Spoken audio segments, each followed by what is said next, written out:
জিতলেই নিশ্চিত হয়ে যেত লিগ শিরোপা, কিন্তু এমন সমীকরণের ম্যাচে লা হাভরের সঙ্গে ড্র করে অপেক্ষা বাড়িয়েছে পিএসজি।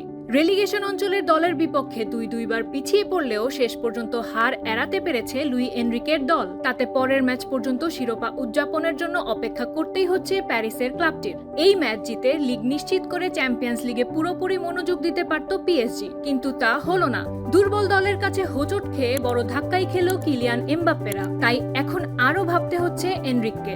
গত রাতে ঘরের মাঠে ১৯ মিনিটে পিছিয়ে পড়ে পিএসজি। বক্সের বাঁ দিক থেকে বাঁ পায়ের শটে গোলটি করেন আইভরি কোস্টের ডিফেন্ডার ক্রিস্টোফার। সমতায় ফিরতে ১০ মিনিট লাগে পিএসজির। গোল করেন তরুণ বারকোলা। তবে এই স্বস্তি উবে যায় একটু পরেই। আরেক দফায় এগিয়ে যায় লা হাভরে। ঘানার ফরওয়ার্ড আন্দ্রে আইউর গোলে লিড পায় দলটি।